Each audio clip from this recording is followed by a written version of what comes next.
Welcome to Country First. In this edition, we sit down with United States Ambassador to Trinidad and Tobago, John Estrada. Ambassador Estrada, I'm pretty sure that you have so many stories that you can tell. But if you could sum it up, if you could do it in one paragraph, who is the man behind the uniform, the man behind the office? Who is John Estrada? Nicola, first of all, it's great to be on your program. And I have been asked that question many times before, but usually when I'm ending my tour of duty somewhere, that's when it comes up. So the man behind is a very simple, believe it or not, shy, even though the camera will not tell that at times, very humble. I have never let anything go to my head. And coming from very humble beginnings here, starting here in Trinidad and Tobago, I have a desire to want to give back and serve those that are underprivileged. That's my goal. Everyone should have that opportunity to enjoy life. And I find myself reminding others, regardless of their position, do not forget those that are less fortunate than you are. So that's who I am, someone that seeks justice. I have put my career on the line many times by standing up for what I felt was right. I choose my battles very carefully. I choose those that I know that I'm strongly behind and it's the right thing to do. And sometimes I have walked away wondering whether I would survive to continue on with my career. Would you consider yourself grounded? Very well so, yes. I'll say I consider myself very well grounded, even more so because of the wonderful woman that I have in my life by the name of Elizabeth Ann Cote Estrada. That just sealed it. All right, let me dive a little bit deeper. Trinidad and Tobago, well, the relationship between Trinidad and Tobago and the United States has been a good one. So far, so good. Let's just put it that way. And high on the agenda is investment and trade. Can you outline some of the opportunities available? Perhaps we can also look at the mutual economic benefits. And what comes to mind for me is actually the Foreign Accounts Tax Compliance Act. So maybe we can talk a little bit about that. The Foreign Account Tax Compliance Act, I think that's a very appropriate subject. It's something that's of mutual interest to both of our nations. And as you have mentioned, we have had a long history of very strong bilateral relationships. And I hope when my tour of duty here ends, it's even stronger than I found it. So I have a thing I like to tell people that work for me, whatever you do, you leave it much better than you found it. So that's my goal while I'm here. So the Foreign Account Tax Compliance Act, big in the news. This is a agreement that the United States and many other countries around the world have this agreement, and there are a few countries here in the Caribbean that we have this agreement with. The same agreement: Jamaica, the Bahamas, to name a few, Barbados, and I could go on and on. We are confident. We are the United States. We are confident that our good friends, the government and the people of Trinidad and Tobago will join the rest of the nations around the world, especially the Caribbean colleagues here, on signing and implementing this agreement. Now, I'm very careful. I understand there's a lot of debate going on concerning this. That is correct. This bill. I will never ever weigh in to a bill that's been debated in Parliament. I would be stepping out of my lane, and I have not done so. That's why I was very carefully choosing my words the other day on TV6. My concerns were simple. The last government got this in 2013, I think, 2014 or so. It's been a couple of years, and they had agreed to it, and the current government had it also for almost a year, and they agreed to it. So when I said I had some concerns on why is this such a big problem, that's all I was saying. I am not going to get into the bill details. That's really none of my business. So this is a perfect opportunity for clarification Yes. as to where you stand. Yes. All right, excellent. Let's just hope that good sense will prevail whichever direction it heads in. I hope so. It's beneficial to both To of our both, nations. correct. Yes. Yes. Even higher on the agenda is the challenge that we face, security, whether it be national, regional, or global. We are faced in the region with drug trafficking, the drug trade. We've also got transnational crimes. We just marked the 15th anniversary of 9/11. I'm pretty sure this is so close to everyone here at the public office. Never forget. Terrorism is real, sometimes a little bit too real for those of us in the region. It is so close to home. What is the relationship like, not just with Trinidad and Tobago, but within the region in terms of security? I will say for the region as a whole, we have what you call the Caribbean Basin Security Initiative. So we have U.S. ambassadors in these other countries, so I will not speak specifically for those other countries. Again, we all work in that Caribbean Basin Security Initiative.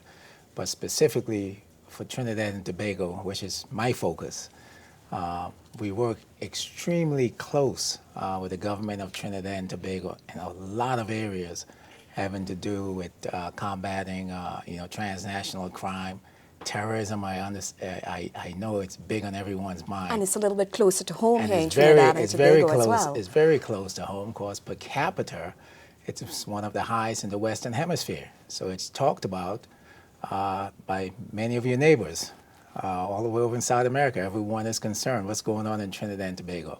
So we work very, very closely. It may not be in the news all the time, but we're doing a lot of capacity building with your defense force, with your police force, your other intelligence agencies. We do a lot of sharing of information. We have agreements that have already been put in place, and there are other agreements that we are working on to share information that will keep both of our nations safe. There's still a lot more work to be done. I like to say that I'm confident that we have this issue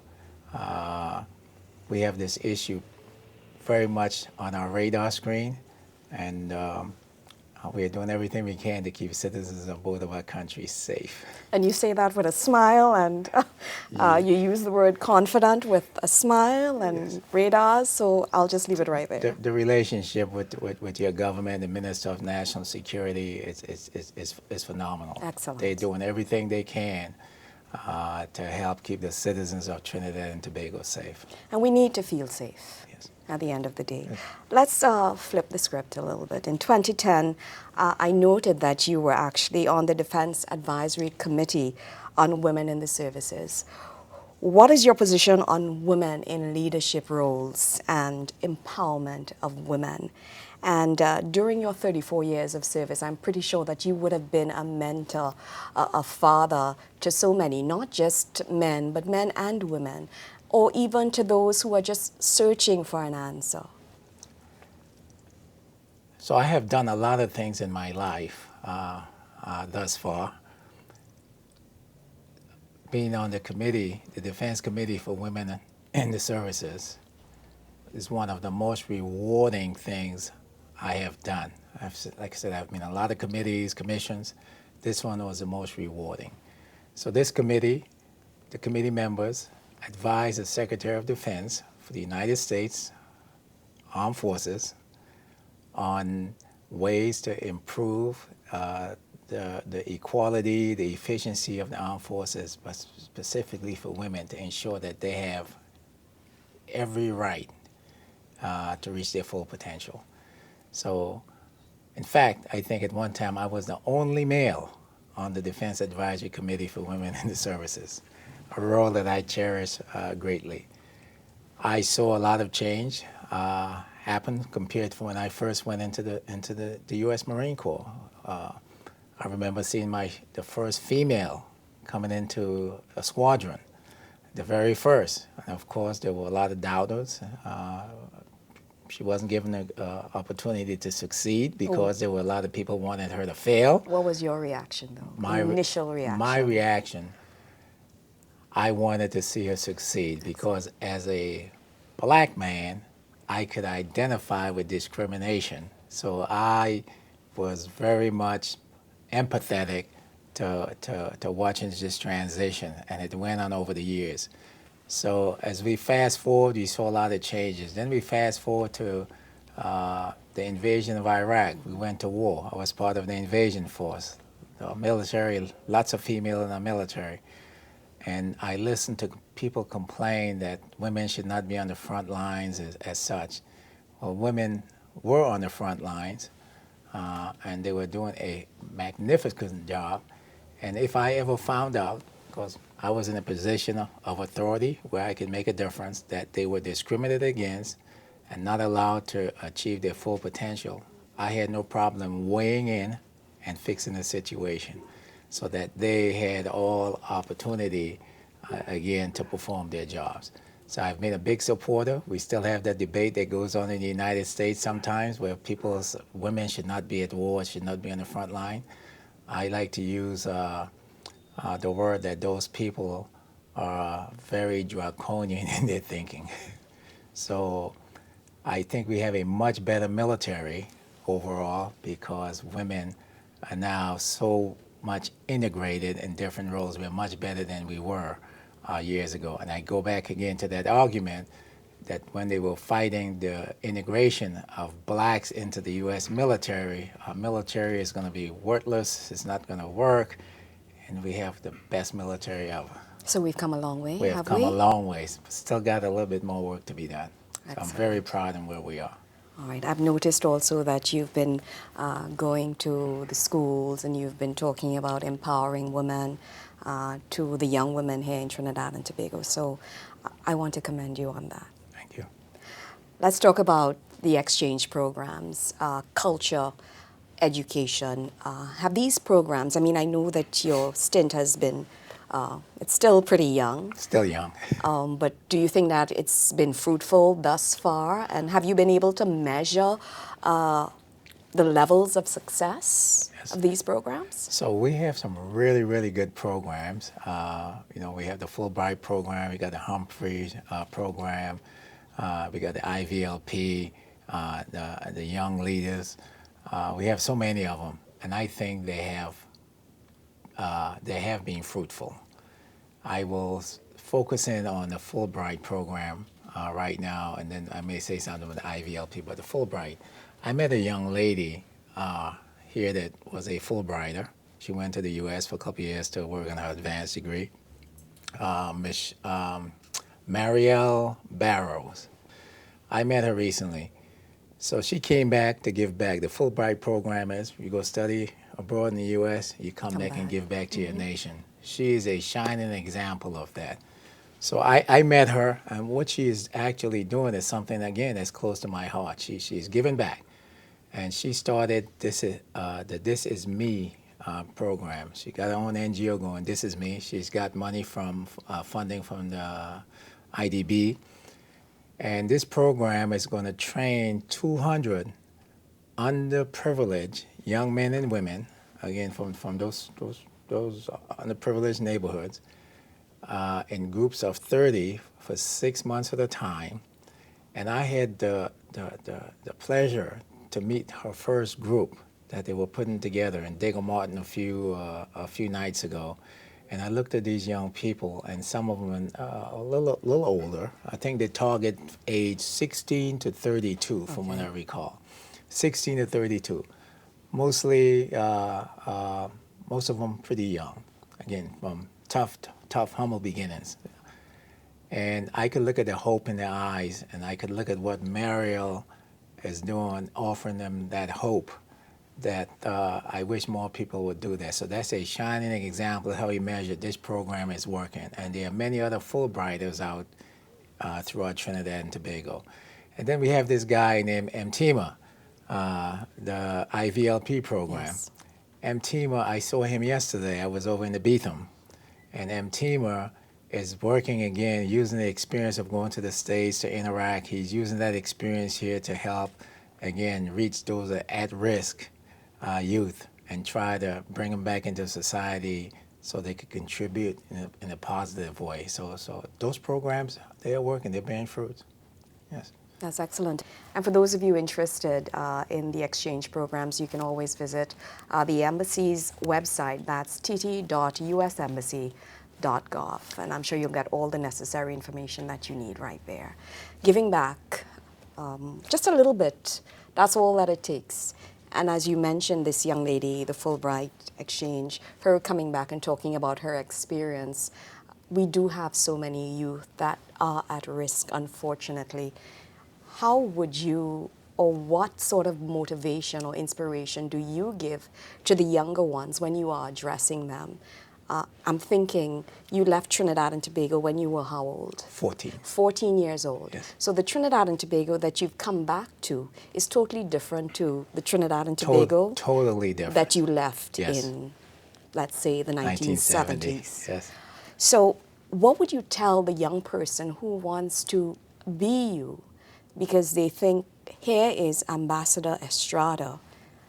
He served 34 years in the military.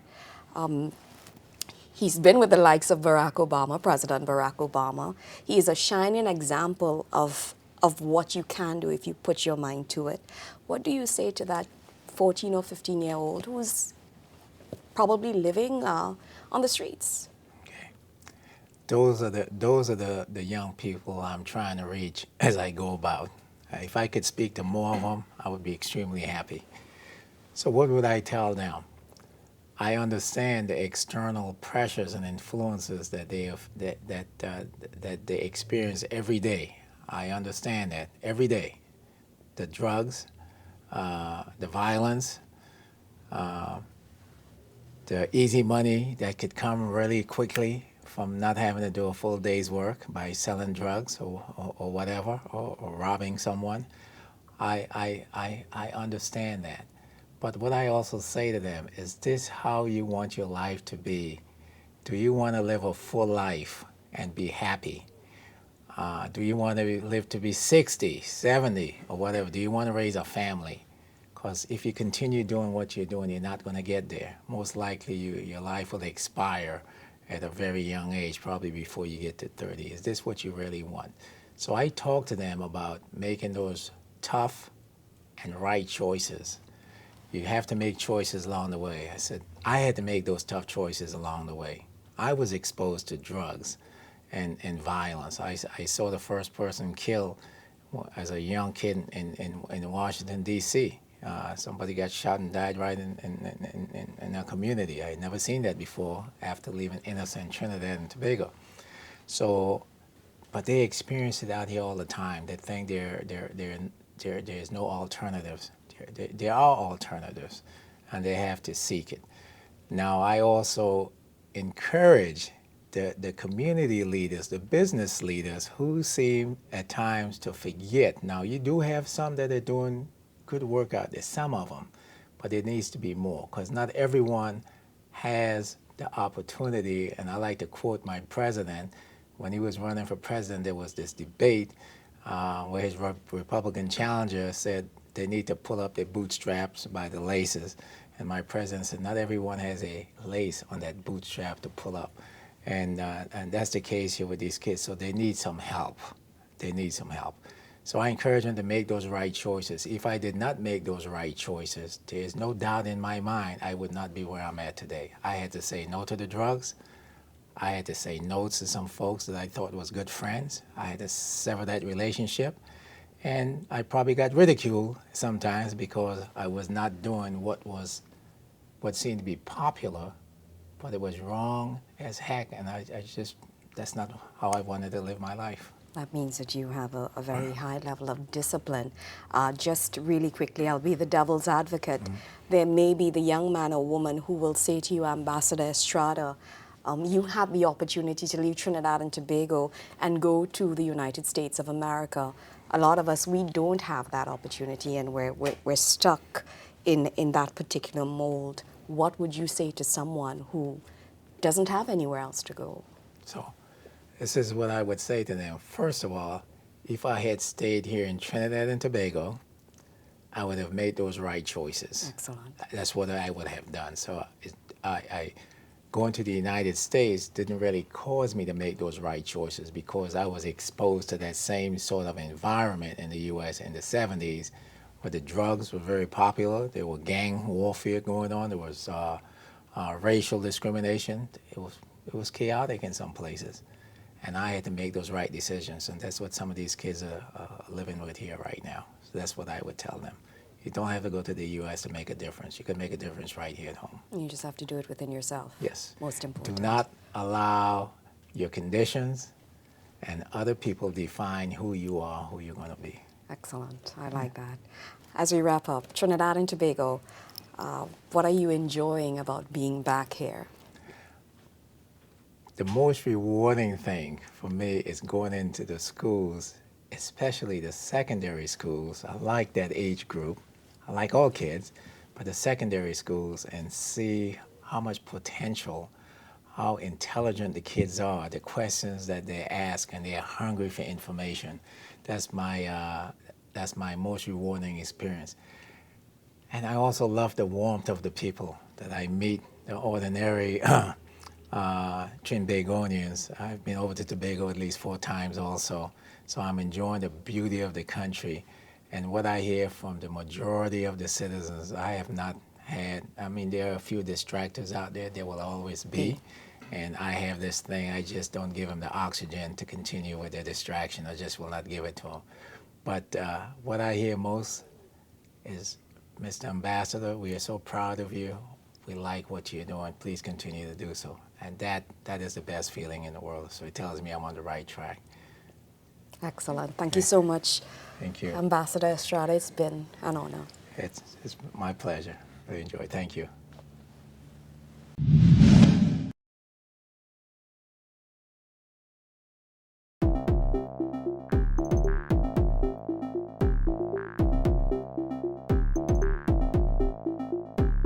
My principal told me about this college fair today. I heard about it through a friend on Facebook. I heard about the fair from my dean. I actually heard about the fair from my daughter. Welcome to College Fair!